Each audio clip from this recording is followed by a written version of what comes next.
But I went back like.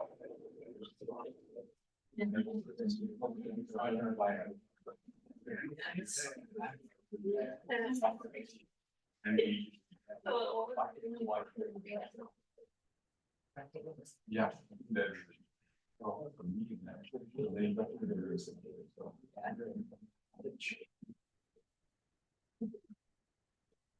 Okay, smile everybody, you're on YouTube.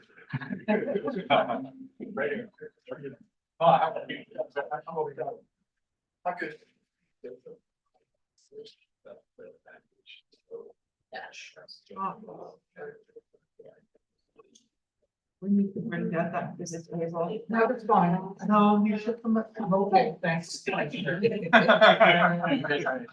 can speak. Thank you. Spencer, we'll scooch over.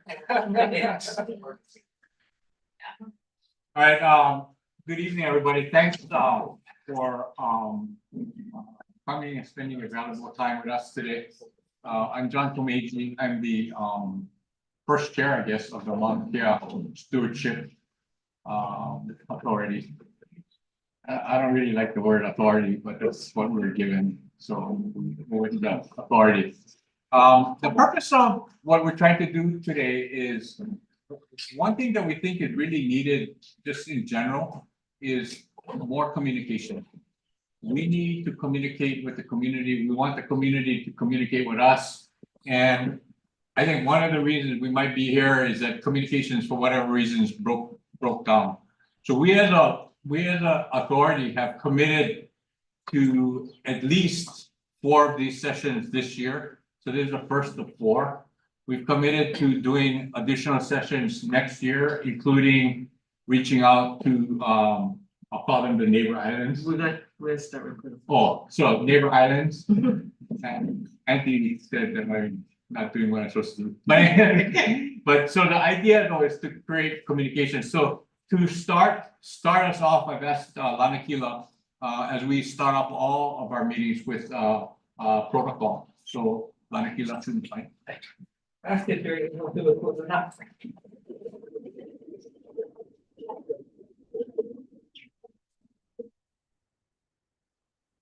Well, everyone, mahalo. This is part of the journey, and but as is the center of our hui, we bring the mountain to the center here, remind us of our Pilina connection to that, and that we are all stepping forward, and stepping in unison, in some way and form. We must achieve that to construct something better. We must kukulu and establish something meaho, something new. So.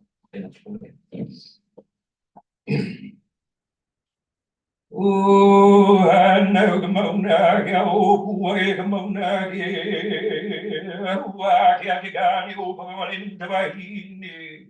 I know who I know how I leave. I know the mona, kiki mona,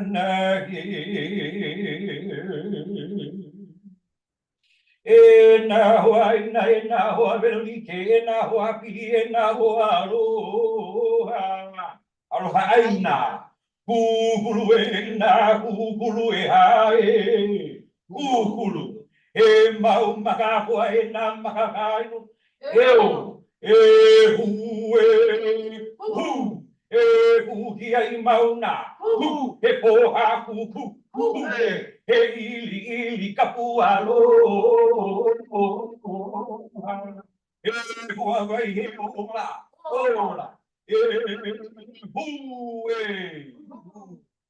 kumaya nama ola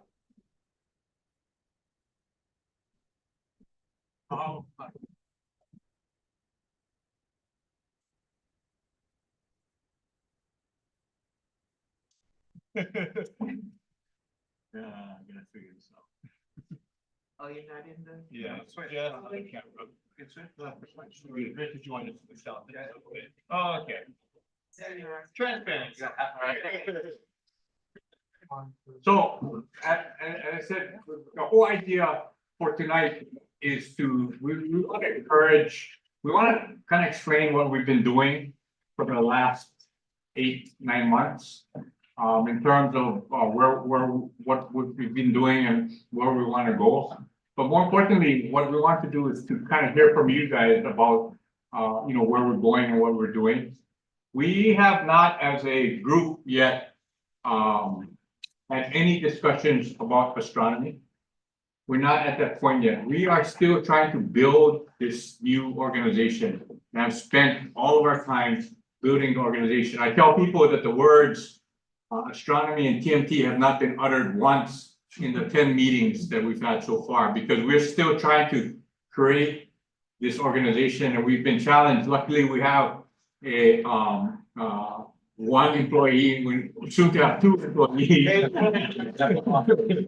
But because of that, we've had to be a working board. So the board members have been actually, unlike other boards, have actually had to staff our organization as we create capacity. So the discussion tonight, and I'm going to ask Auntie Noy to kind of lead us in terms of where we started from and how they started, because I wasn't there even when they started, how this authority was created or why the authority was created. But more importantly, we really want to invite you for all of us to have a discussion more than the kind of, testimony where you have 2 minutes to have your say and then you get no response. We really want to engage in a discussion with all of you. So with that, I'm going to also say, before I have a few more remarks about things that we're going to do as an authority, I'm going to ask the authority members to introduce themselves. And each of the authority members were selected because the law created certain categories that had to be represented. So I'm going to ask them to explain what category they are, who they are, and where they come from. Everything. Yeah. So hello, my council, hello, everybody. Everybody here. I'm Noy Wang Wilson. I live here in Hilo. And I have been involved with the community in the concern about the continued growth of astronomy on Mauna. So for years, decades.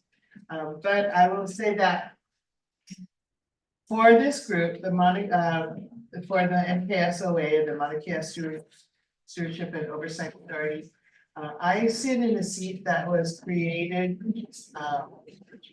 to be nominated by the Speaker of the House. So everybody will describe what their positions are. And for mine, I was fortunate enough that the Speaker included me on his list that went to the governor for confirmation or for appointment, I should say, to sit in that seat called Speaker of the House nomination.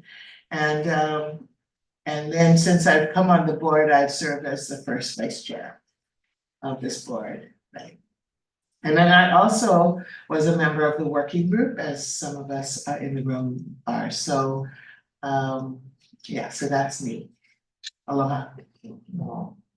Aloha kako. My name is Rich Matsuda.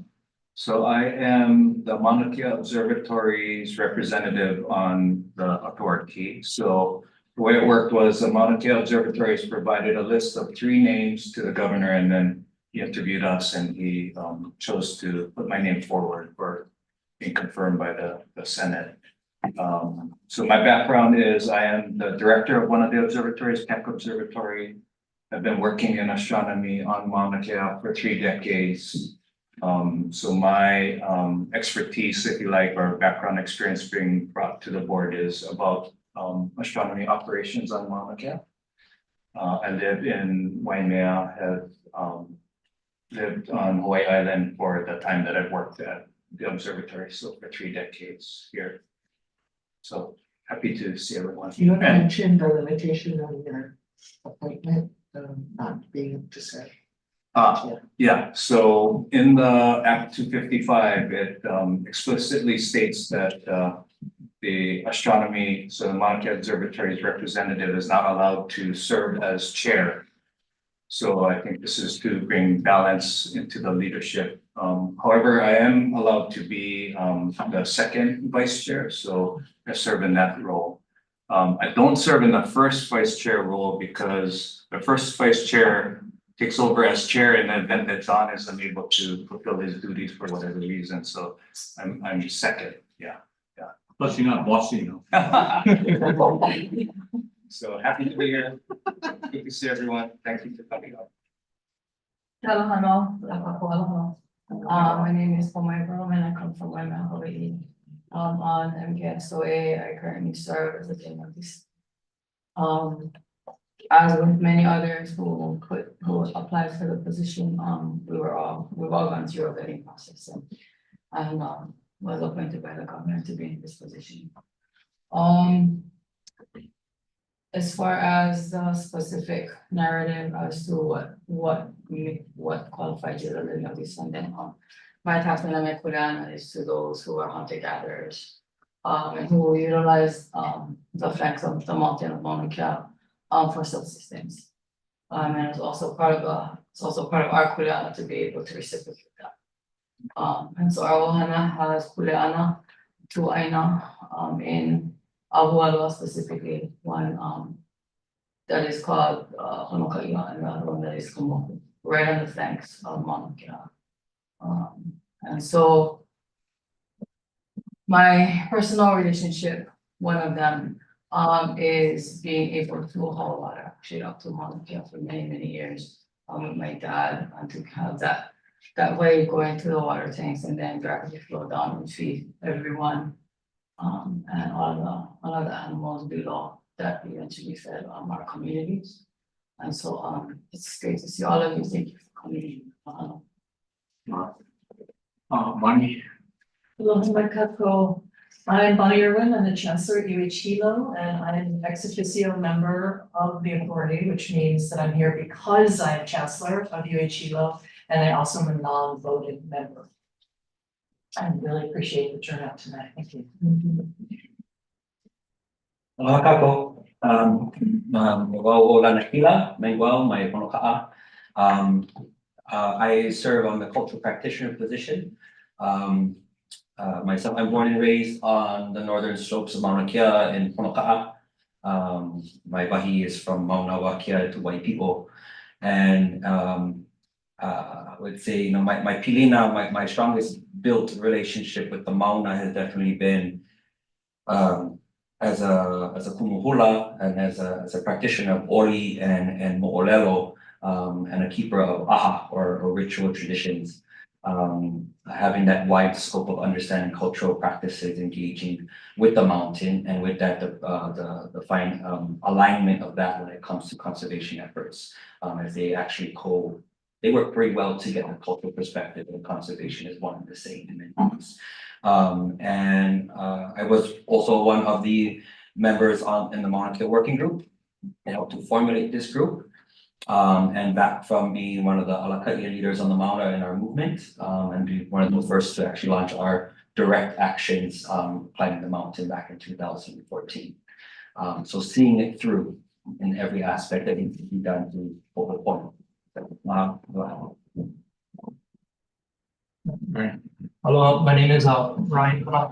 I'm the Board of Land and Natural Resources Chairs ex officio designate term, but like Bonnie, I'm here in my capacity as being part of the Department of Land and Natural Resources. I'm the first deputy. I'm originally from Waihinuku.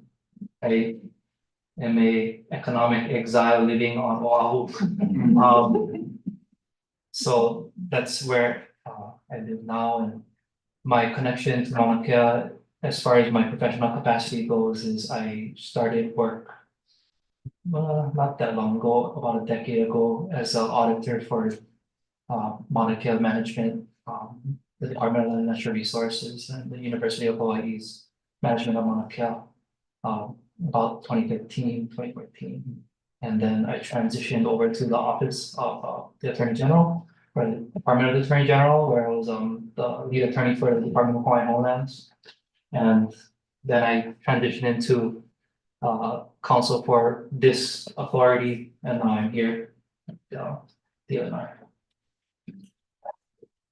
So I'm Doug Adams. I am in county, for the very first time, the mayor of the county of Hawaii by statute has some connection to the Mauna with Act 255 as an ex officio voting member.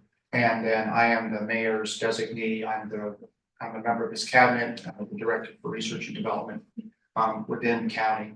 And my family has been on this island for a long, long time, and both from the missionary side as well as from the economic side. We have several members joining us by Zoom. So Paul. My name is Paul Horner. I'm the representative from the business sector for Mauna Kea Stewardship and Oversight Authority. Was born and raised in Ahupua of Waimanalo in the district of Ko'olaupoko in the island of Oahu. My connection to Mauna Kea really goes back 15 generations on my Hawaiian side. I'm a lineal descendant of Ka'upulehu, which stands on the west side of Mauna Kea and Hualalai. And so we're always in the shadow of Mauna Kea. And I feel very connected. Mahalo. Kalihua. Hi, aloha kākou, o Kalihua Krug. My name is Kalihua Krug. I'm a resident in Waianae, Oahu. Principal at Kawaihono Kana'awa Public Charter School, and therefore I sit as the representative for the educational sector. And just, my background is trying to find a way to re-educate our communities to be able to uphold ecological stability in Hawaii. And so that's my connection to this, and Mauna Kea is a big part of that. Mahalo. Mahalo, Kalihua. So as I mentioned, I'm John Komeiji. I'm the business person. I'm a lawyer actually by training, but I actually was involved in business, and I was appointed as a chair first by Governor Ige and then reappointed as a chair by Governor Green. So I come to this as a citizen of Hawaii, one that loves Hawaii very, very much, and feel compelled to figure out jointly with everyone else a path forward that recognizes that we are all people that live on islands, and we have to figure out how we can move together as a group. So with that, let me just make a few more comments, and then we're going to kind of explain, and again, we'll ask you to kind of have this discussion. But you notice that John DeFries, who we recently hired as executive director, is not here. He had personal commitments that he could not change at the time that we scheduled this meeting. So our hope is that at the next meeting that we have with the community, that we'll bring Mr. DeFries forward, and he'll talk to you about who he is and what he's about, and have the same kind of discussion with all of you that we're going to have with you tonight about his vision and where he thinks that we can go as a community. He will probably start. He was supposed to start in March, but then he got one of those jury notices. So he has to show up at court, and the day before he was supposed to start. So right now, we scheduled for him to start the first week of April. Those lawyers. We have also who I just want to briefly introduce. He's been holding the fort down for us. He, for the longest time, has been our only employee, and that's do a lot to help us get off the ground. So mahalo for all that. I wanted to say that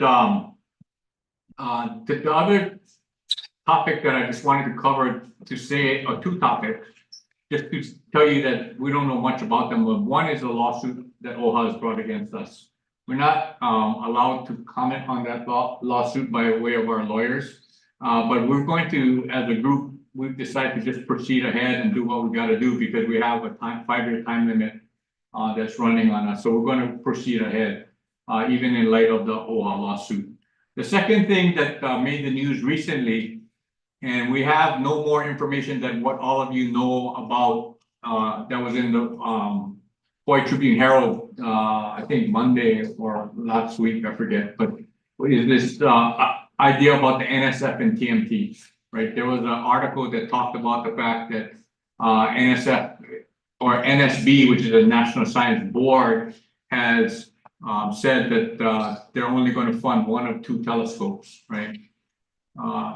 Other than that, other than the press release that NSF issued, we have no further insight, no information about that. There is one point though that was not covered in the articles, which is that the United States Senate, by way of is it a bill? Was it? I think it's a appropriations committee statement or something like that. Appropriations Committee statement had put in a statement indicating to the NSF that it believes that two telescopes should be built.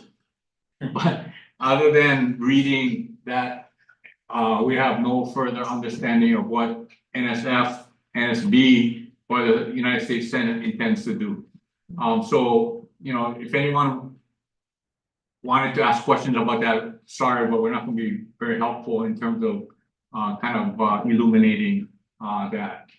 So it, Appropriations Committee is a state committee or I'm sorry, federal. The US Senate. it's a federal appropriations Senate. committee? Yeah, it's the United States Senate, I'm sorry, I should have clarified that. It's the United States Senate. It came out on Sunday, 2 Sundays ago. About 2 Sundays ago, I just learned that there's like 3 sentences which basically tells the NSF that they believe that 2 telescopes should be built. So anyway, so there's that additional information. But that is all that we know about that. So with that, what I wanted to start with is to ask Auntie Noy. You've heard that several of the people here were part of the working group. So I want her to explain what the working group was and what the working group, how they got together and what they ultimately came up with. And probably after that, we'll ask for people that might have questions about the working group, and then we'll talk a little bit about what we've been doing for the last several months. Okay. Hello, everybody. So, I'm sure you're all quite, maybe know about the working group in that period of time when in like 2021, when the working group was formed. But just to make sure everybody has the background of how the Mauna Kea stewardship and oversight and stewardship is such a long. MKSOA.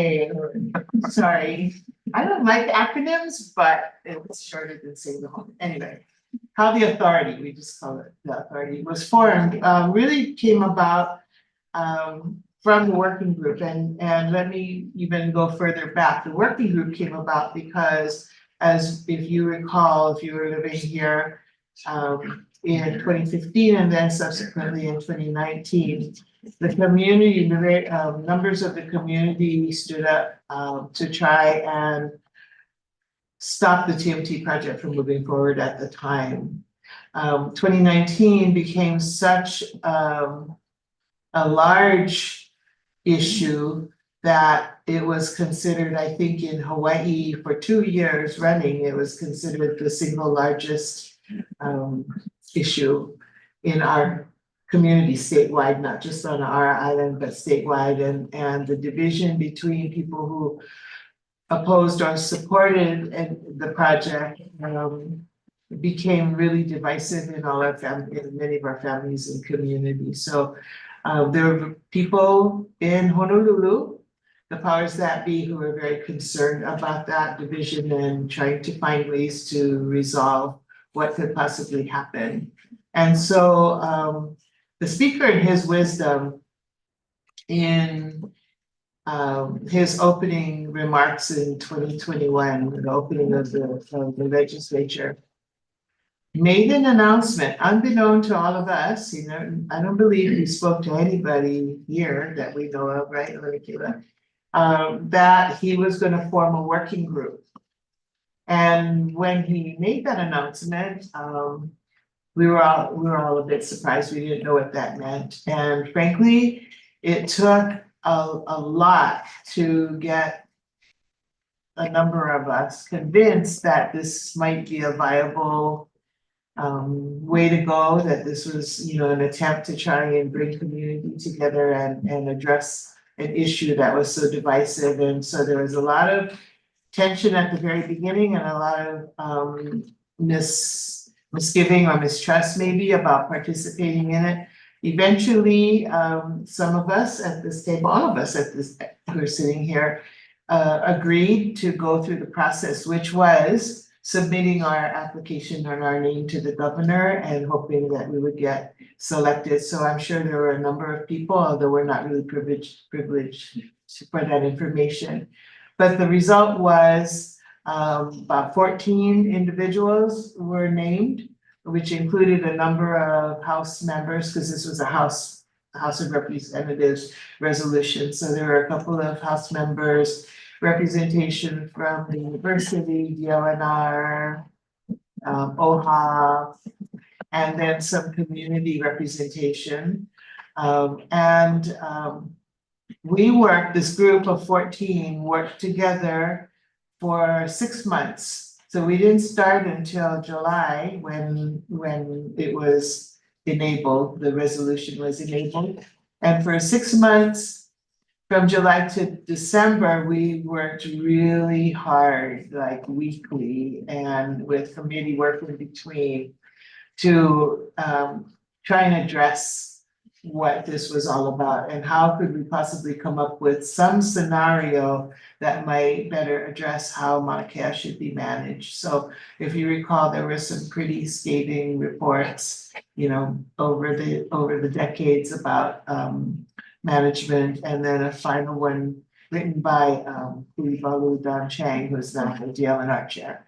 So it was with all of that that we all got together and came up with a proposal, and the proposal pretty much resembles what turned out to be. It's not exactly what we had proposed. There is a report, I think it's on the website, is that right, Poena, the working group? I do not believe so. It's on the DLNR website. I You can think. definitely Google it. You can Yeah. Google it, yeah. It's on the DLNR website. It's the Mauna Kea Working Group report that gave a recommendation as to the formation of a new authority and some structure around it.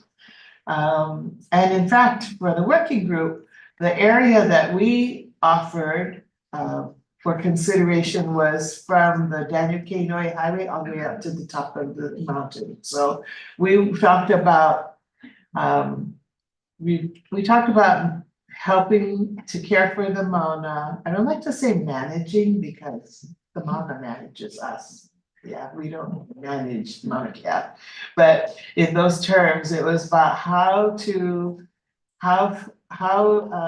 the regions can be protected, because the regions or the areas around Mauna Kea really dictate to us what its use should be, and you know the proper way to care for it. So it went to the legislature that way. In their wisdom, the legislature determined, and this is something that even we have to remind ourselves all the time. The legislature determined that the kuleana for this new authority, which they created, are only the 3 parcels that the university holds.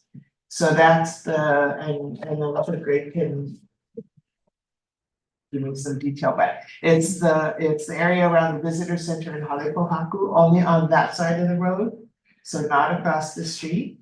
It's the access to the road from that point all the way up to the summit, and it's the very top, the science precinct, right? So that acreage, so just those 3 parcels fall under our kuleana. So unfortunately, we're not yet able to look at all the way that the Aina is being used and treated, which I think individually we all wish we could do, right? As we go up and we see people tramping all over the pu'us and things like that. So that's a real big distinction between what the working group had offered and what the legislature had finally offered.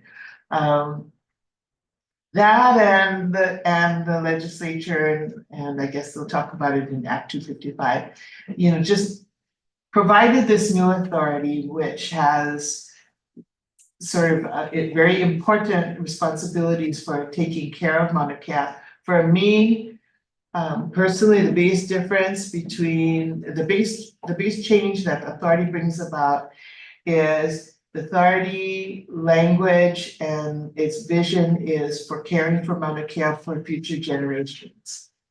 And that's real different from what I believe the university was given as their mandate by the state many years ago, which was to promote the use of the summit area for astronomy. So there's real shift, if you can see that, a shift in how we as the authority should be looking at the Mauna. And that's why many of us look at all the other attributes that are there, the cultural, all the other scientific uses as well as astronomy, the spiritual features and attributes of the Mauna, the ecological, environmental, of course, and then how we best steward that. And so the word stewardship was put in the title by the legislature because our title was just Mauna Kea Authority. It wasn't stewardship and oversight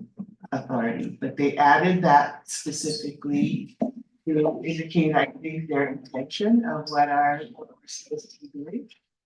And so we just live with that long title.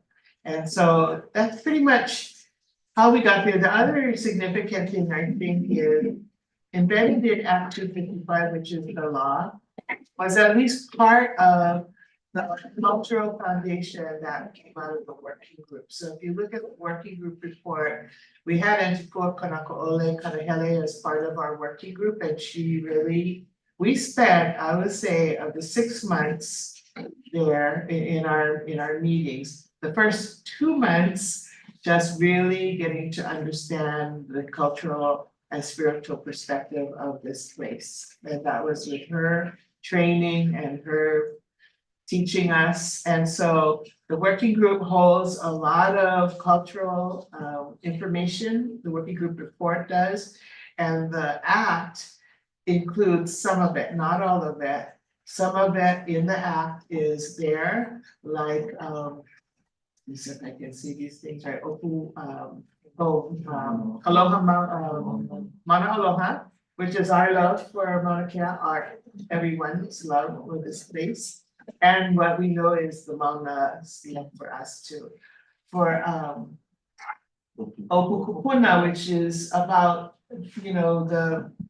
our traditional ways of serving our people, right? As leaders, as kupuna, how we take care of our place and our people.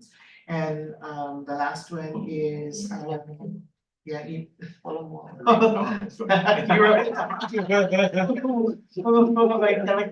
we use innovation and creativity to move forward, to solve our problems, to consider how we do this. So those are embedded in the act. That's one of the few places in all the state of Hawaii legislation where you find Hawaiian principles. The only other one I think is in the Aloha Act, which is written by Pilahi Paki a long time ago.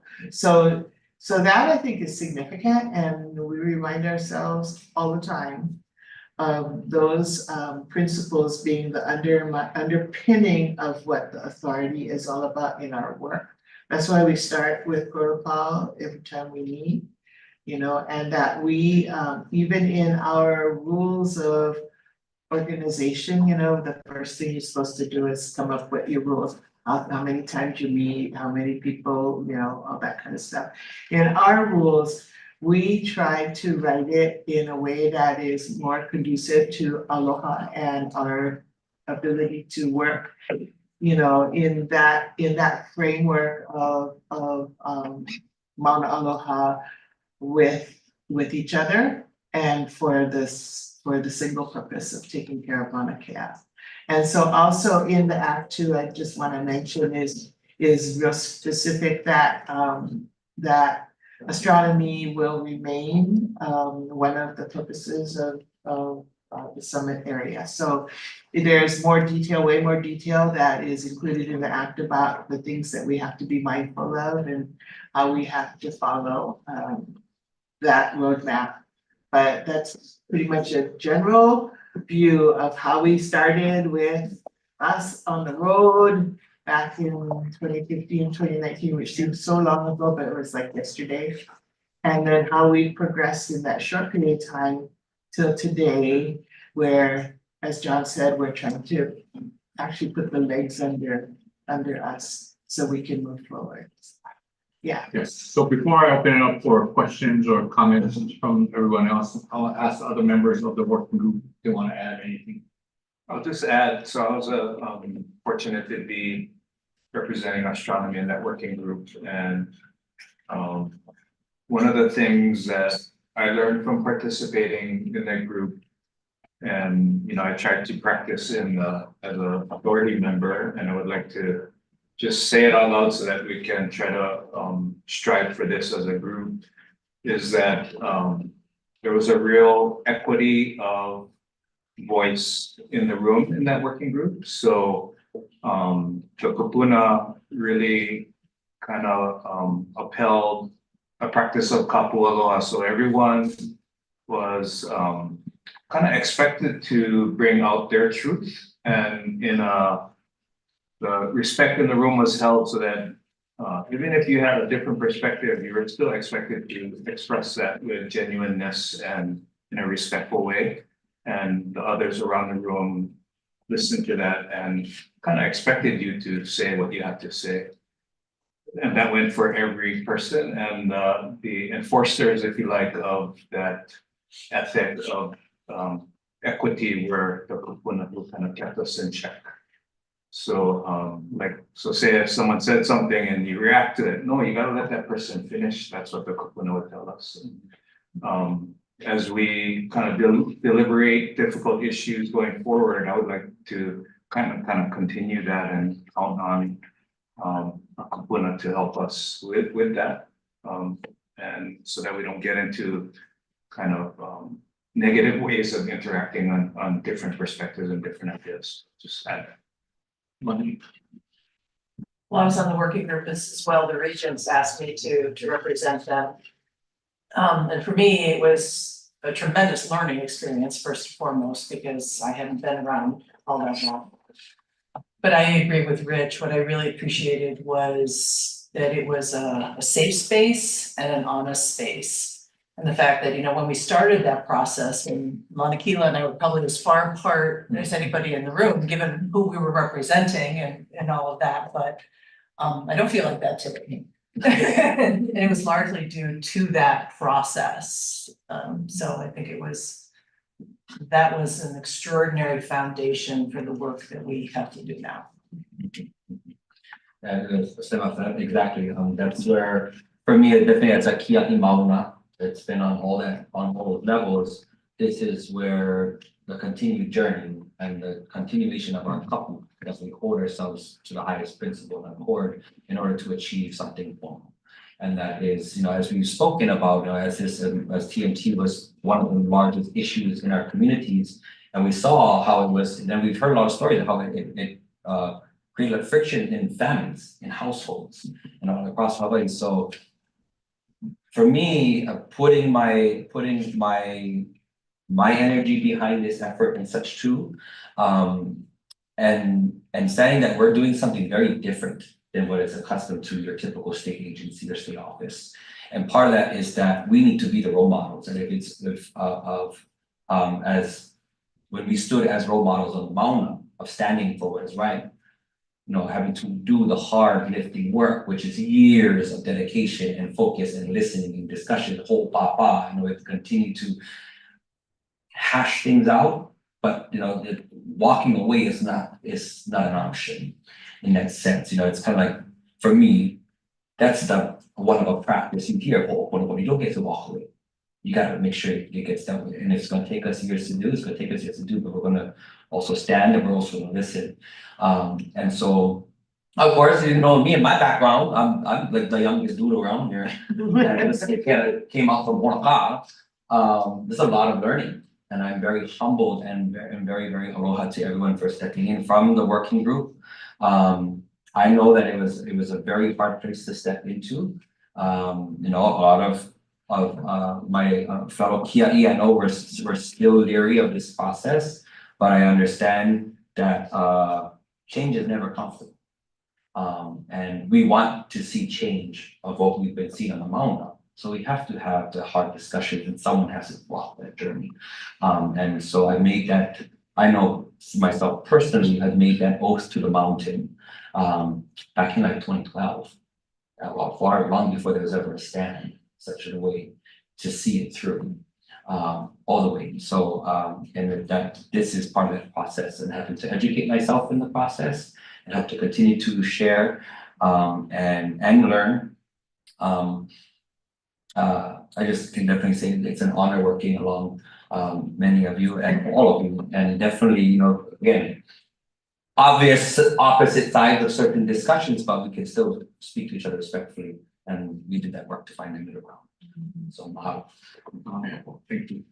So I'll open up to anyone that wants to make comments, ask questions, or like I said, what we're trying to do is try to create a discussion, right? About what we're doing, or to answer any questions that anybody might have about how, we'll get into what Act 255 says, but just, I think it's a good place to take a pause and kind of open it up for anybody, questions, comments.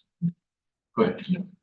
Thank you for having the talk story, and it's very helpful. It's explain who you are, sorry. Oh, So that we know. So, I'm Corey Harden. I'm a member of Sierra Club, but I'm not representing them tonight, but just so you know. thanks, Corey. It's very helpful to get the background on each member of the group, and it's very helpful to get the history about the working group and so forth. But my question is about, you said there was a mandate for you to promote astronomy. Could you explain a little more about that? Was that a resolution or a law or an informal understanding, or how is it that UH was you know, directed to promote astronomy? Well, just from my memory, and I don't know, Greg, if you might have a date, but it seemed to me it was from the Burns administration time, right? 1964. Yeah, 1960. Senate concurrent resolution in 1964. I don't have the number right now. Yeah. And part of that, I believe, was the aftermath of the tsunami in Hilo. Sorry, the aftermath of the '60 tsunami, when, you know, business and the economy just really was devastated by that. And so that was one of the ways that the business community and the county of Hawaii thought that might be one way to help regenerate the economy. I think that was the nexus of how that all came about. The first telescope, I believe, went up in 1968, the year I graduated from high school. That's how I remember that year. But yeah. So that's how it began that way. It didn't move to the university till later though, right, Greg? So it was always the university. We actually did not, in 1964, the Institute for Astronomy did not exist. Right. So it was with the university, Oh. but Institute for Astronomy, when it came into being, they became the department that was responsible for it. What year was that, June? What decade of news? 67. I have to do the math. Oh, never mind. Okay. Long time ago. There were, IFA is 52 years, 53 years old now, Mm. higher than that. I think it's around 55, 55, years. yeah. Somewhere in there. Yeah. So that answers your question. Yeah. Other questions, comments, thoughts? I'm wondering, I am muted myself. I'm not sure how way I do this. This is Claire. And I'm not sure how I give my testimony or just my 3 minutes or just my thoughts on all this. I would like to share today or right now. Is that all right on what you're saying? We're, as long as we're focusing right now on the creation and the working group, Claire, I'm good. We're good with that. We want to create a discussion. You may not have heard, but what we're trying to do is create a discussion more than the formal 2-minute type of, regular type of hearings. You know what I'm saying? Yeah, I think it relates to that, and if it doesn't, you can Go ahead. you can Go tell me. ahead. Okay. I'm an indigenous practitioner. I've been been working with Hanal for like 51 years now. I come from my genealogy comes from Mundiberu. That's the oldest erupting volcano. That's a sister to Mauna Awakea. That's she's in Sicilia. We broke from Africa. So I look at the discussion that you guys are having, and I look at the differences, in these discussions, and then being able to look at I'll put it simply, if the relationship of the Io, Kanaka, and Aina, that triangle to TMT, UH, and the military, and I look at the way that we think of that first one. That's the basis of all law that came from the Moors, actually. That's my bloodline. And that law we don't have any compromise for our Maunas. When I went up there in 2015, I stayed there, the whole time. And for me, it's a Vahipana for me. I work mostly with lineal descendants with birth, and it's very, very important to me. And so that energy of being clean, and the first time walking all the way up there, I just walked and I walked and I walked, and I had no idea that there were all these other garbage dumps up there of these things. And we look up there, and I'm looking and seeing, what has been done to clean that off. We need to heal her, help heal this mountain and all of this other stuff. I look at the boards that you guys are forming, and I look at, people that are on there that have, track records of horrendous things that they've done, and how uneven the boards are. And I listened to you talking about OHA and why that lawsuit was, and I'm looking and saying to myself, what's changing? Where's the money? Because we can't compromise. I mean, as Indigenous keepers of knowledge, we cannot ever compromise.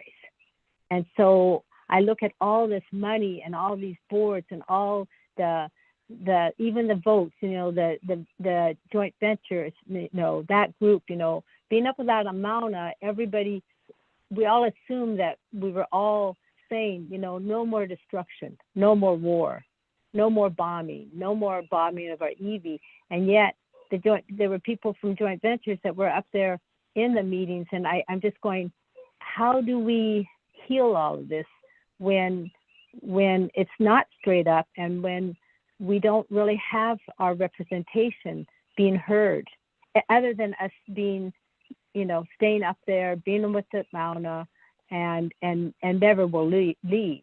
So I just want to put that out there. I listen to all of this, and I'm like going, how much invested money is there in all of this? And it's, for us, it's not about money. It's just about the Mauna, the power. And if we keep destructing her, we know. I can tell you that when I was young, I asked my elders, I said, do you think I could be a traditional midwife, an Indigenous practitioner? And they said, it's going to be hard, Claire, because I started in my teenage years. And they said, and I'm 70. And they said, the earth, the water, everything is so, before in our circles, we could see our ancestors. We could see them in our meetings. And now I look at them going, I look at the vote for that last thing with John. I was like, what happened at Hokulea? Hokulea was deep with me because of what the families I was working with in birth. And I was just like, they're still in the bones. They're still in the mats and containers. And it's just, I just kind of go, what is this? Are we really being represented on panels Or is it just a few of us that we just get, we'll still keep working and doing it, but I feel that we have to go back to realize that some of us just can't compromise, and we can't do this. We can't destruct our mama anymore. She's just had enough. And we don't heard. So that's what I wanted to share. Okay, wow, thank you for sharing. Any other thoughts, comments? I have a comment. Yeah. Or question. Oh, sorry, who is Shibachi representing myself and my wife today? She never voted yes. Descended from, my side, descended from, Ka'u. Kanaka is in our family line, 9 generations to, colonial Pu'u. My wife is from, Kauai, dual shell line. Interesting story coming from France. Anyway, my limited understanding is that it's the policy of the state to move forward with astronomy. And as a state agency representing the mountain, that will be part of your host policy too. My understanding. So my understanding is not if you're gonna accept and promote astronomy, but how is it gonna go forward, And as the sister that talked earlier, how do we heal? And I'm thinking in my mind, you have astronomy and they have space on the Mauna. What are the thought of actually giving the Hawaiian community space? I think sitting at the table, having a vote is part of it, having a voice. But I think actually having space will go a long way to heal and give, having say and having a vote is one thing, but having actual space on the Mauna. How much space, I don't know. But, something more than just one, 8x8 kuahu on the top of some of these pools. So it's just a thought that I'll leave with you folks. Other thoughts, other comment, question?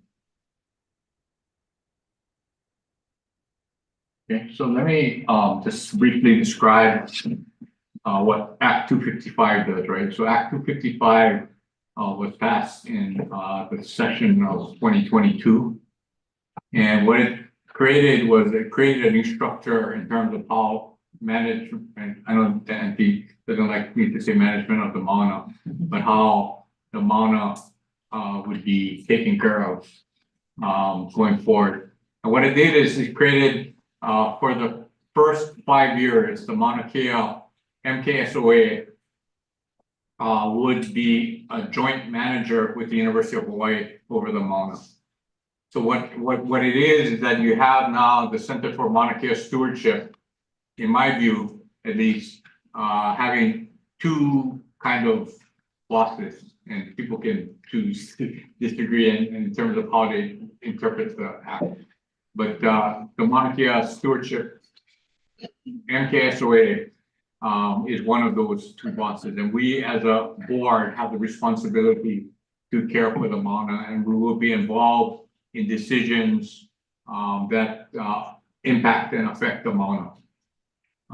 So for the first 5 years, we're trying to understand how this joint management is supposed to take place and what is the structure. What happens when we disagree, for example, about what should on a particular project. So we're working through that as the train is moving, basically.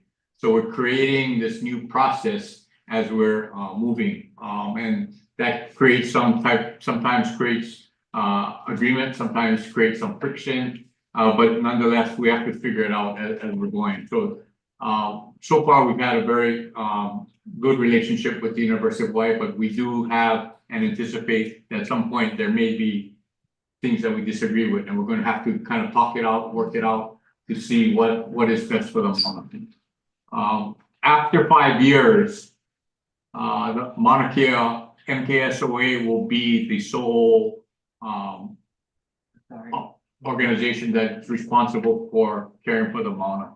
We will be the authority. 5 years seems like a lot of time, but it actually is not. One thing that we're doing right now, just from a real practical standpoint, is that the University of Hawaii is putting together a list of all of their assets as it on the Mana. And Greg made a joke the other night at the MKMB meeting that if, you know, they're literally counting all the forks that are at the cafeteria, the bed sheets, that all have to be transferred. But in addition to those, I mean, those are the minor things, but you have leases, you have equipment, you have all of these other things, permits that have to be transferred. But before you can transfer them, you have to create an inventory. So what we've done is we've created a committee comprising of Center for Mauna Kea Stewardship, as well as members of MKSOA. Paul Horner is on the committee, trying to figure out, okay, how we're going to make sure that we cover the universe of things that have to be transferred, and how will they be transferred. Part of the discussion, and Stuart sitting in the back is one of the guys doing the hard work in creating that inventory. But part of the discussion is, you know, when you get a grant from someone, or if you get government to put money into something to build something, sometimes they put limitations on whether you can transfer something or not. So we're going to have to go and figure out, are there limitations on transferring a piece of equipment because the grant says that the Center for Mauna Kea Stewardship can be the only owner, or something like that. So it's going to be a very long and involved process, but that's the nuts and bolts. And again, remember, we have no employees until we have Pua'ena, and so the members of the authority have been trying to figure out, how do we do this? The members of the other thing we're trying to do is to create capacity, right? We're trying to get more employees. Members of the authority had to draft job descriptions, and many of us who had to do that have no experience with the state. So we got kind of caught up in trying to get things through the state. How do you create a job? How do you create a job? How do you create a job description that meets the state standards? We have to go to 3 different departments to get the job description approved. And then we come back, and then we have to kind of figure out, okay, now that we have that, how do we advertise for it? And having, you know, Pua'ena was hired by the authority members. Usually you don't have that. Usually you have an executive director or someone else hiring. And then we're hampered by sunshine because we can only have 2 people. To have all of us in this room together tonight, we have to have a formal notice. If we have 3 of us together, we have to have a formal notice of a meeting. So how does, as a working group, we create these job descriptions, we interview people, we do whatever we have to do when the sunshine law is sort of saying that, oh no, I can only be in a meeting with 1 other member. So that from a logistical standpoint, that's some of the challenges. So now we, as of this week or end of last week, we actually got approval for 5 state positions. So the positions are an executive director, in which John DeFries, a program director, something called an administrative service officer, who would be in charge of kind of the nuts and bolts of the organization, HR, accounting, that kind of stuff. And then we have 2 program specialists. So we've gotten those, but now we have to post them.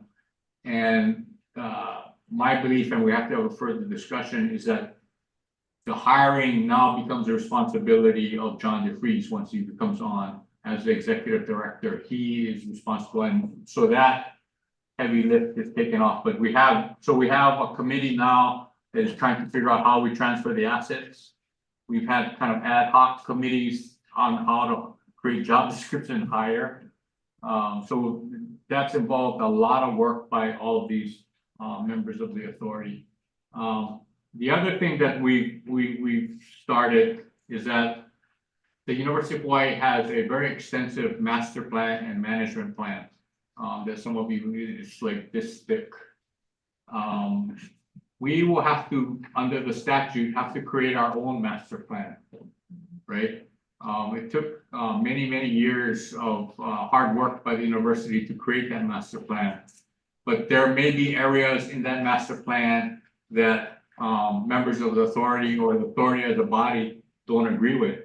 So we're gonna have to create our own master plan. So what we've done is created a committee. It's called, don't laugh, but it's called a pig. Because that's what they call it when you try to create a committee that complies with the Sunshine Law. We've created a pig that has started working and has actually met several times. I think in their second meeting, they actually met with the planner that actually created the University of Hawaii master plan to understand what was involved in creating the master plan, what were some of the obstacles, the potholes, the speed bumps that they had to get over to go through that. And now they're in the process of identifying or trying to understand the master plan and then identifying areas that we may need to focus on that people may have disagreements or have other thoughts about. So all of that is being done as we speak. We also know that we don't have adequate staff, even with the 5 people, we don't have adequate staffing. So what we're going to have to do is to hire in the short term consultants to help us with all of that. These consultants would be consultants on, we don't have anybody that can do press releases, communications. We don't have anybody can help us with social media. We may need our own attorneys to do things. We also need someone to help us create this new master plan, which is a big undertaking. So we're working through all of that as we go, because to hire those people, you have to create what is called RFP, right? Request for proposals. You have to create a scope of services, and that's and having no employees, we have to start crafting all of that ourselves until we can really staff up our organization. So anyway, it's it's like the duck, right? You don't see it underneath the water. The duck is going like that. So to many of you, until we part of what we're trying to do is to explain to you. You may not see the duck at the top, but we're scrambling as fast as we can to get this stood up, because the 5 years is running. We're what, 8 months, 9 months into the first year. The leases for all of the entities are 2033 for all of the astronomy. So we're gonna have to start engaging in discussion about the leases. The master plan, we believe, will start discussing, when we start discussing that, what's a framework for astronomy on the mountain that would necessarily discuss decommissioning of telescopes and necessarily engage us in the discussion about TMT. But the point is that we're doing all we can to set a good foundation before we start having those discussions, because we cannot have these discussions without creating this necessary foundation. So there's a lot going on.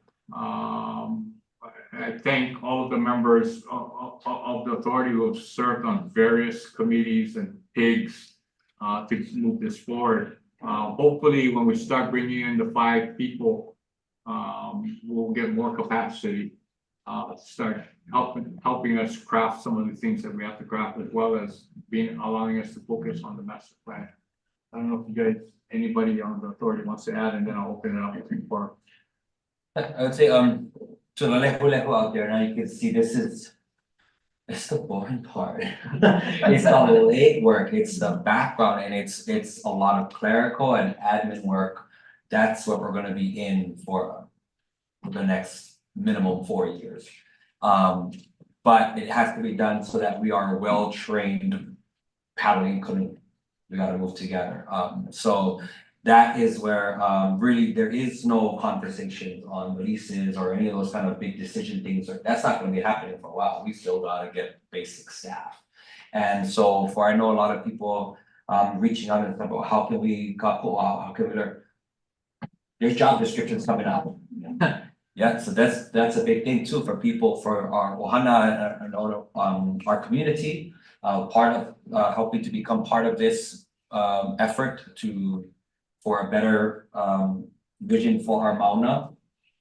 This is part of their work, you know, becoming kahu and keepers in different capacities, administrators, however it's gonna be to help to create this new vision forward. So it's not all fun, but it is the legwork, and again, we have to set that strong foundation in order to have the real serious conversations.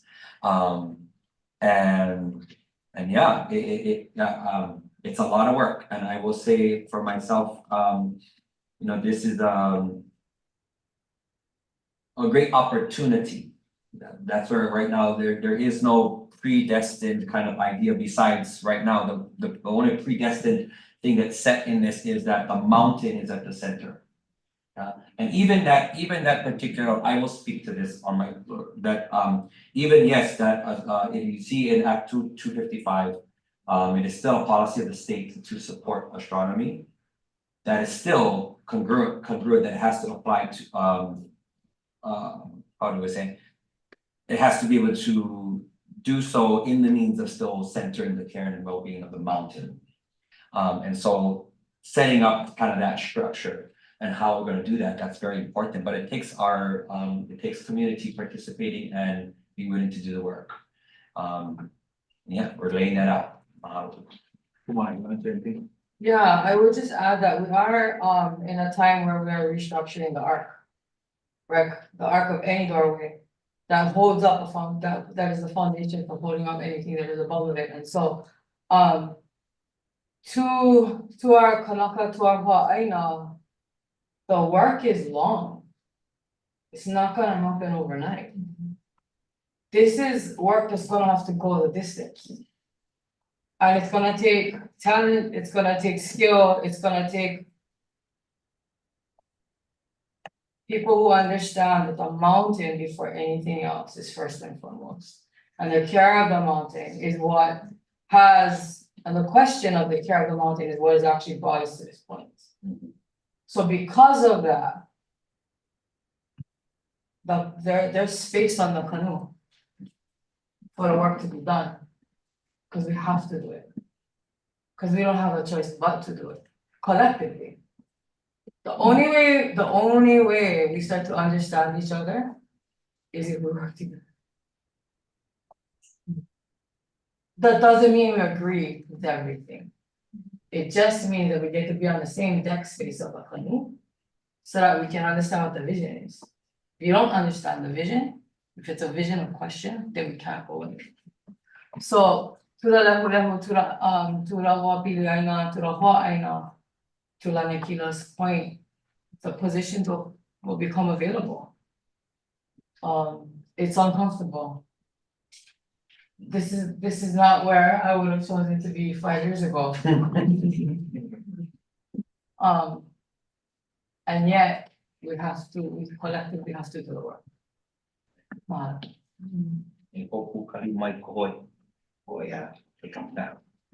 can also reiterate what John said earlier, this John. That we hope, we intend to have these kinds of meetings more on a regular basis in the years to come, right? Not just one time, but one of the stated purposes in the Act 255 or one of the statements made to the authorities is how important it is to communicate with community, to have these open, have dialogue with the community and get feedback. So that is uppermost in our mind, and as we bring people on and hopefully have the ability to even hire consultants to help us if we can't get to that point yet where we actually hire people, we need to make sure we have a good communications plan, and a way to reach out and a way to get feedback and do it. And we want to do it in a personal way. That's why I think this is an unusual meeting. It's not our regular board meeting, obviously. It's something that we're doing in an open attempt, an honest attempt to just talk story.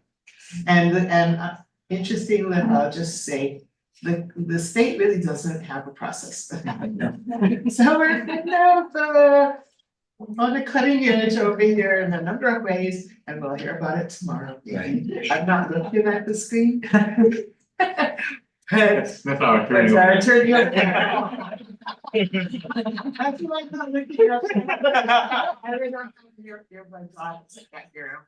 Sorry. Anyway, no, but it's for real. It's one of the shortcomings, I think, of state government and maybe government in you know, overall is nobody wants to go to a hearing and get yelled at for 2 hours, right? And I always feel sorry for people who have to sit in the hearings, because I was one of those.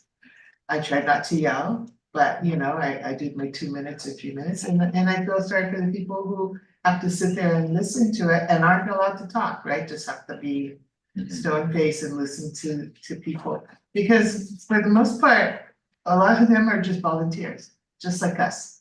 None of us get paid. The only one getting paid is that. We're in. I'm earning my money. These are his money. They aren't his funds. So, you know, it's, so I hope that it is a way for us to do better with our own community from here on. You know, and I think when we get to those tough places in the road, you know, that we all know are coming sometime in the future, whether it's the discussion about astronomy. I think one of the requirements of 255 is this authority gets to determine how many telescopes are appropriate for the Mauna. Like actually put a number on it, so I think that's dictated in the act. Also dictated in the act is, when I say dictated, it's part of the law, is I believe the issue of access. Oh, sorry. So the whole issue of access, you know, and how people access. Now, having said, again, I remind you, having said all that, when we talk about access, I think about access. Hunters, gatherers, cultural practitioners, right? But our Kuleana right now is only access to the visitor center and Halepohaku, access perhaps on the road that we're responsible for, and access only in that the very summit area. So it's not like access to the Mauna, like that is not currently our Kuleana, and that is problematic, I think. Because, like I said, you can stand in the parking lot at the visitor center, see action across the street, but that is not our legal Kuleana right now. And but the act does say that in the future, if this authority should find that they want to make recommendations on increasing the boundary or changing the boundary, that we have the ability to do that. So, you know, hopefully in the future, this authority might do that. The rest, right now, we're just nowhere near that discussion. We just still need to get our feet under us, our legs and our feet, so, yeah. Paul or Kaliwa, you guys wanna say anything? Okay. I just want to just echo one more thing too. As know as some people have expressed, as we've heard on different levels too, of like, you know, why is there nothing really moving or something? And Barry was like, the echo was kind of said and emphasized that the state is not set up to really make this easy. The last time an office was created in the state of Florida in the 1980s. So the system is very archaic and it takes a very long time. So even to get to this point, to have a community meeting, the hoops to jump through and just to set it up, it's a lot. And so I would put Kalamai out there, you know, if we weren't able to advertise it even very strongly too, not everyone's checking the DLNR website. But even that was like, okay, but can I post it on my personal information? I wasn't sure, so we're learning that process right now too, to get the word out there. And again, we'll get that process set up so that we will notify it and it'll be out there ahead of time more clearly to the community too. So we're going to make mistakes, right? Because this is, even the board itself is a very different board. That's not a board for the state, right? But what we're trying to do is, people were stuck in 2019 and 2020. So they created a new process. Is this new process going to work? Is this new board going to work? I don't know. But somebody, 12 crazy people have signed on to try to make it work. Whether we're going to be successful or not, I don't know. But the point that I also make is that we're going to need all of your help. This is just not on us. This is important to all of you. So we're going to need all of you to weigh in, to help us, to tell us, oh, you did something good. Oh, no, you made a mistake. Whatever, because this is our chance to create something new and different that hopefully shows that, and I've told this to the board, I want us to come up with a Hawaii way of dealing with issues such as Mauna Kea. I want us to come to a Hawaii solution. Now, is this the Hawaii way? I don't know, but we can be as we're moving along, we can make changes as allowed by law to allow us to create this kind of new type of meeting, to create a meeting or a board where people that don't see eye to eye can come together, but with Kapualoha, have a discussion and try to work things out. We've committed to be as transparent as we can. Our hiring of John DeFries, for example, we had an open public discussion about the pros and cons of hiring John DeFries. That doesn't usually happen. Usually somebody decides and say, okay, this is what's going to happen. But we're committed to being as transparent as we can. But like I said, we're going to make mistakes along the way because this is a brand new thing. So, forgive us for our mistakes, but understand that our intent is to bring everybody together somehow. Okay? Yeah. So who's making decisions now? There's the Mauna Kea Management Board and there's you guys and there's DLNR. So suppose maybe one of the observatories gets damaged and they want to get a whole bunch of construction equipment up there to fix it. Who says yes or no? So we have informally talked, the university has a framework where they have what they call A projects, B projects, and C projects. A projects are things that there's no ground disturbance. It's sort of relatively minor, there's no permits involved. We get informed, we've asked the Center for Mauna Kea Stewardship to inform us of those A projects. We've also told them the B projects, which require permits and are not, the only way I can tell you, C projects is like TMT. Okay, Like what? like TMT would be a C project. B projects are less magnitude than something like, we've asked to have input on approval of the B projects and C projects. So tomorrow we'll be at our board meeting tomorrow. We'll be informed of an A project where they're going to just change an antenna on outside of a building, basically.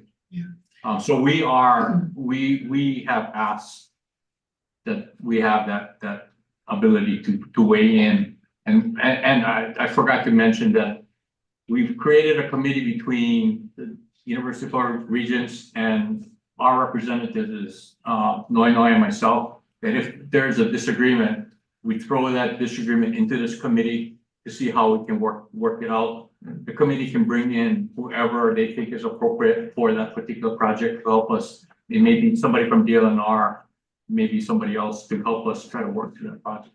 I think maybe what you're asking about is in case an emergency happens, there's something, an incident right on the Mauna now. And Greg and the Center for Mauna Kea Stewardship, I think, has a protocol for that in place. And that would include at some early point informing John. But they have a protocol in places to how that is managed or taken care of, or who gets alerted. So it's still on the university side, the actual operation, the day-to-day operation on the Mauna still sits in the university's kuleana, and that's Greg and the Center for Mauna Kea Stewardship and his people, and he reports to Bonnie. Yeah. And the Mauna Kea Management Board is also involved? Yes, that's all part of that structure. That's all Oh. part of the university structure. The Mauna Kea Management Board, Kahuku Mauna, which is the Cultural Advisory Group, Center, what's now called the Center for Mauna Kea Stewardship, the day-to-day operations of everything in those areas that I told you, still occurs on the university side. We have no ability to do that, to manage or supervise that So currently. those groups are continuing to meet, and Yeah. not only am I one of the bridges, obviously, because I'm on both sides, but Greg attends almost he's missed one, I think, MKSOA meeting. And John often comes to Mauna Kea Management Board, so he's hearing what's going on in that group, which includes reports from Kahuku Mauna, reports from the Environment Committee as needed, and so that's, the communication is robust. We have not had yet an issue that we've had to call in a couple of regions to manage yet, because we haven't done anything really big since this all started, Right. so. The whole point of this is by the end of the 5 years, all of that activity, all that responsibility has to be under the stewardship. So it's just how we organize it. Co-management for the Yeah, meantime. and in the meantime, what we consider co-management is that they will remain with the day-to-day operation. And John, as our chair, and others who get involved in the committees will interrelate until such time that it all sort of comes together and merges in the future. The other thing, other really big thing I didn't mention is that there are 50 some odd people that currently work with Center for Mauna Kea Stewardship. At some point, they will be transferred over to the 50 people? Exactly. Yeah, so the day-to-day operations are being handled by those people currently, and they're under Center for Mauna Kea Stewardship. At the end of the 5-year period, those people will shift over. Or by the end of the 5 Right. If they want to, Yeah. not one position. Other questions, comments? So, like I said, we are open to suggestions if this meeting is. Oh, we got one. Go ahead. Oh, let me go for it. Aloha, can you hear me okay? Yes. Yes. Aloha, everyone. My name is Laulani Teal. Aloha. I have a few comments, suggestions, and oh, I'm sorry. There's about to be a loud noise here. I need to move. Just a moment. So sorry. I'd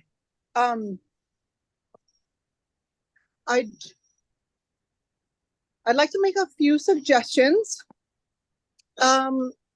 One of them is pretty simple. It's that when we're watching the meeting on Zoom, it's really hard to tell from an audience perspective who's talking.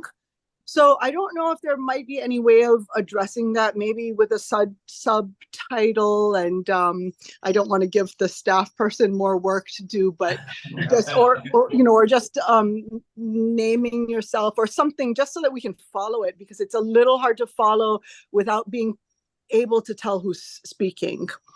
So that's just one small comment. Another request that I have is that as you're building these documents, this process, that and I totally understand that venues can be a whole challenge, and I commend everyone for all of the volunteer work that you've been doing, but I will say that providing a space that would be conducive and kind of good energy for people to participate would be really helpful. So not to say that this isn't one, but maybe it could be upgraded a bit in terms of, the ability of people to come and participate and really feel like they're in a place where they can talk stories. So that's a second recommendation.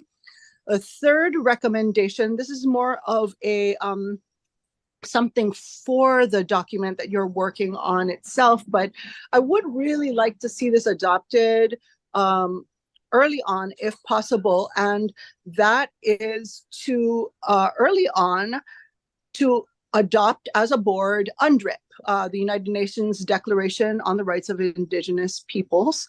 And I think that that is very, very, very important, particularly because of the international standard on free, prior, and informed consent that I think is a very, very important objective criteria that would benefit this this body in adopting, so that you can refer to it in your decision making, you know, as objective criteria. And I think that bringing in objective international criteria will be very beneficial and helpful in general. So I would ask that you put UNDRIP on the, you know, the United States is a signatory. So state agencies of all kinds are encouraged to adopt it.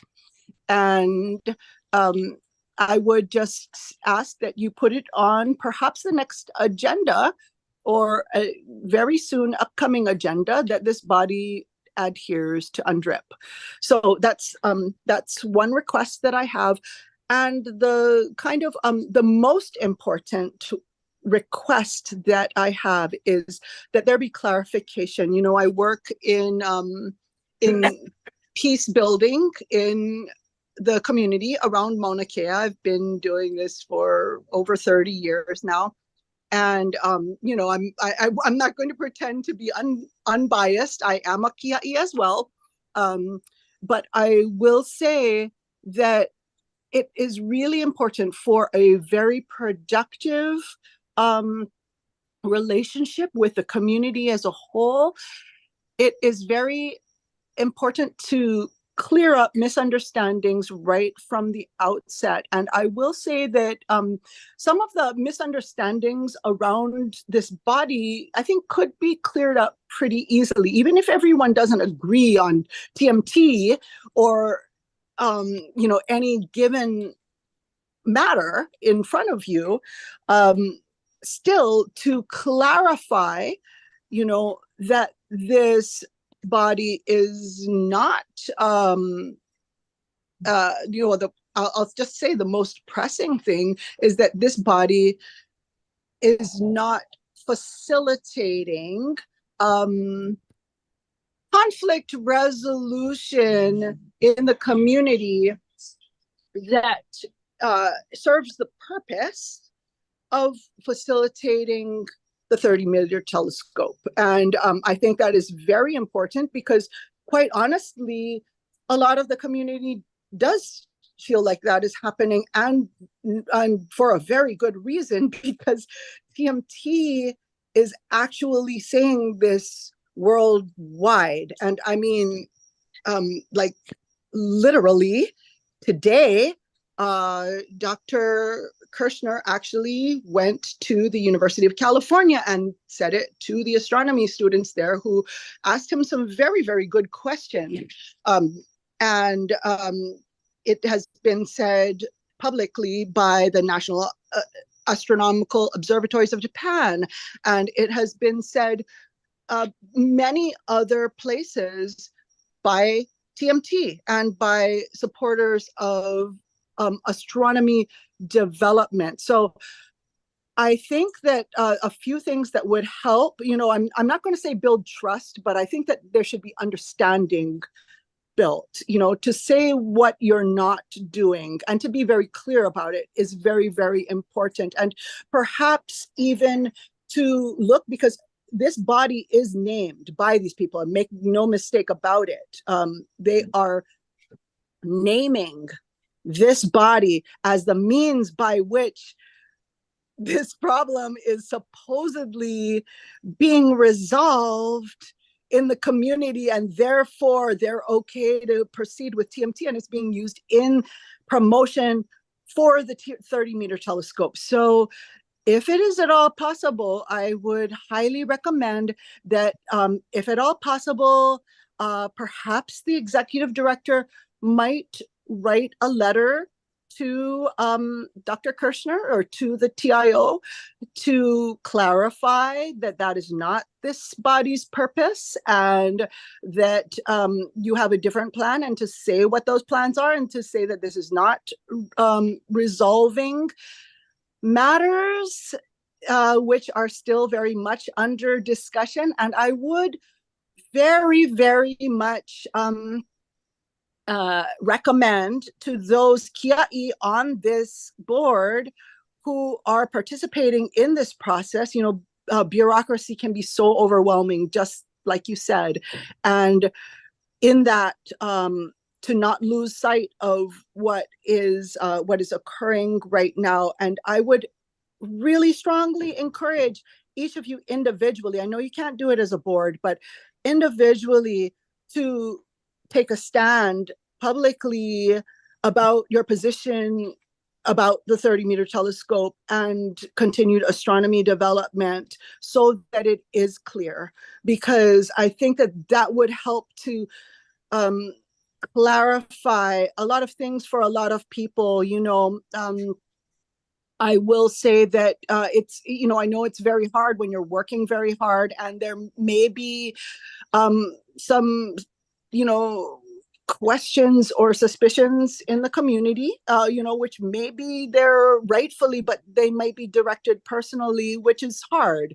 And I think that a very easy way to clear that up is to be very, very clear. And the more people on this board that can clarify their positions publicly, so that we can say, no, that person is not for the TMT. It's just, they're just working together on this committee for this purpose, et cetera, et cetera. So thank you so much for the time and ability to speak today. And I really appreciate all that all of you are doing in this work for the Mauna. Mahalo nui loa. Aloha. Thank you, Lalani. Hi, Lalani. Okay, other thoughts? Anybody have anything else? I would actually really like to add some thoughts in support to what Lalani had to offer, but I'm just so trained on Zoom. I see Kule has her hand up. I don't know. No, that's the, sorry. Oh, okay. No, that was my hand. Well, aloha everyone. I'm Leilani Lozi.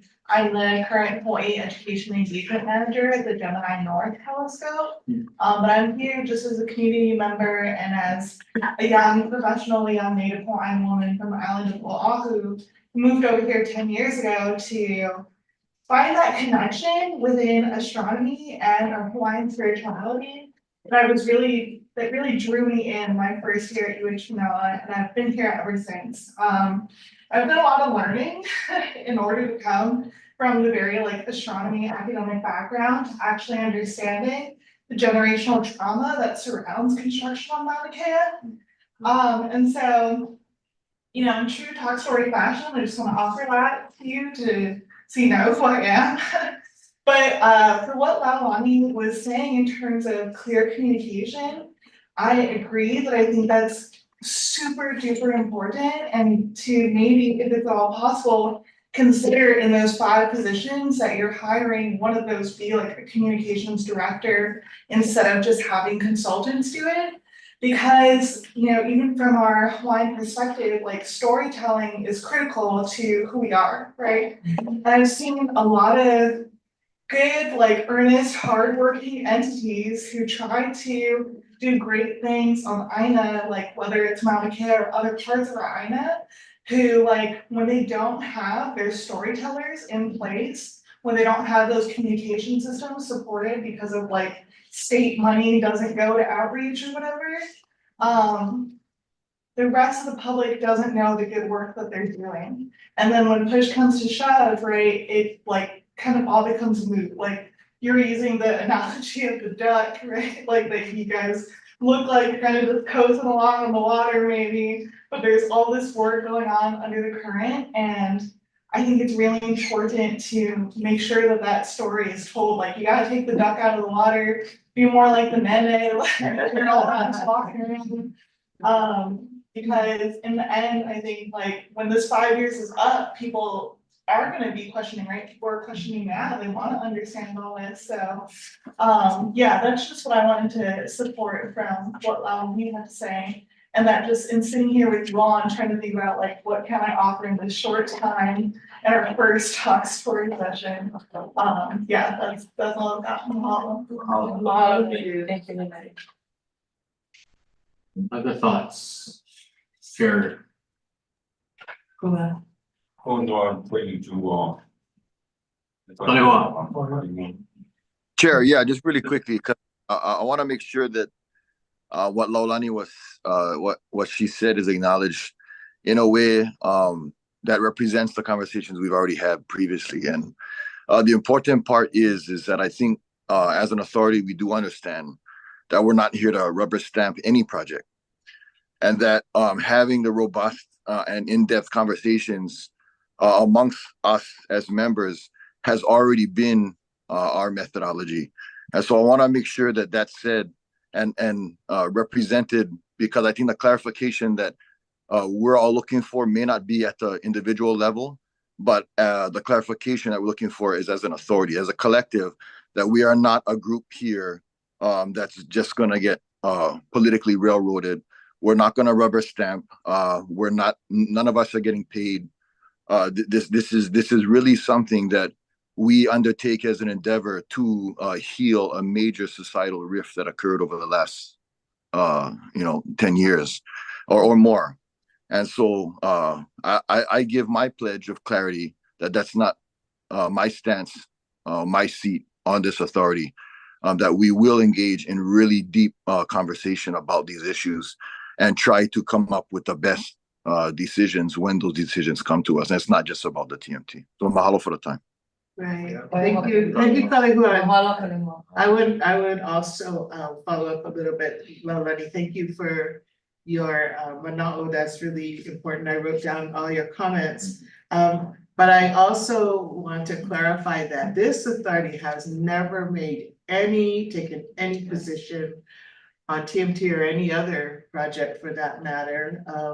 So to hear that our name might be used incorrectly is a little bit alarming, and maybe we can do some looking at that issue. But as an authority, there has been absolutely not even the discussion, as John said, we have not even brought that up, and we have not gotten to that point where we're looking at the issues of the telescopes and what should be built or what should not be built or what should remain. And that is just not happening. So it's hard to understand why anybody would say that we are promoting or we're doing everything to make sure that any project is going to succeed. So yeah, I'll just say that. And then individually, we leave it up to all of us, but I think you know who was standing on the road. Yeah, we haven't made any changes as far as I know. Yeah, I've also want to echo, I've heard some of the comments people have sent me clips and stuff of these statements being made, which I think is just problematic for our collective to move forward, because again, then we're getting blasted by things that are unnecessary. And I would say like then we should definitely have a discussion about it, like some cease and desist kind of, this is troubling very much, so that creates a lot more drag to our community. That again, speaking and creating those rifts again in the community when we're part of a process trying to amend that. I think if we can definitely look at having that discussions on possible actions to just steer that way. Well, I should say, this is an example. I don't know if I agree with you guys, because we cannot tell people what to say. Yeah. We cannot tell other people what they're going to say. We can say what we've done. Right. Or like Auntie Noi said, but we cannot tell the Kiai what to say. We cannot tell the Strawings community what to say. Part of the beauty of this group is that people gotta trust the people that are on the group. Those of you that stood on the road for 6 months or stayed on the road, people are gonna trust your intention and what you are saying is true. Rather than listening to somebody outside of the process. That's part of what I think this structure is supposed to do, right? Right? So if you guys say never happened, then why are people, and you guys are the ones that literally stayed on the road for 6 months, why can't somebody believe somebody else? Because you guys are in the middle of this. And that's the beauty of what we're trying to test right now. Does this work where you have people that are trusted by certain perspectives? That you guys are going to do what you believe is right and are saying what is true. And that's what part of this test is of this process to me. So yeah. Right. I think I'd also to speak there, that we, as we establish a very clear communication of what we are doing. We gotta do that, I agree, 100%. Okay? Other thoughts? I get all the thoughts. Yeah. Sorry to forget the name, but what sister shared about, I think anytime you do with the Hawaiian community, not that you can address the issue, but you gotta recognize you're dealing with a community that's in various stages of either being in the hurt phase or the mad phase or the healing phase, and that you're dealing with a community that went through or is actually going through generational and cultural historical trauma. And it's not that this agency or who we can address the issue, but you need to recognize that what you're dealing with, because the Hawaiian community has many layers. See me, I was ready for Troll's spiel. We go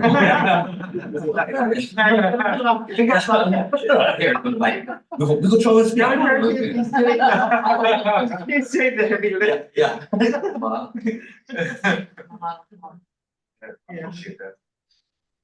Thank you. Okay, so hopefully, I mean, literally, this is our first attempt to kind of reach out and to provide some clarity.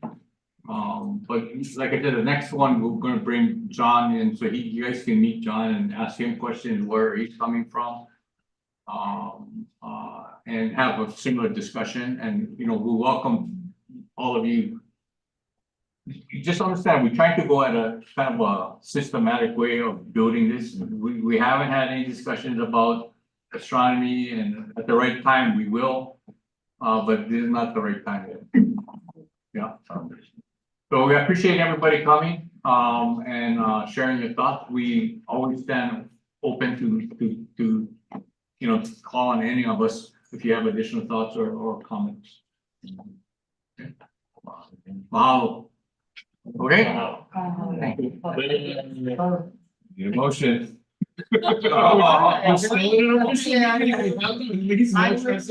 Second. Yes. Okay. How many talk story sessions have, but this is because of sunshine. Okay, all of the authority members in favor of adjourning this meeting, please say aye. Aye. Okay, thank you. Okay.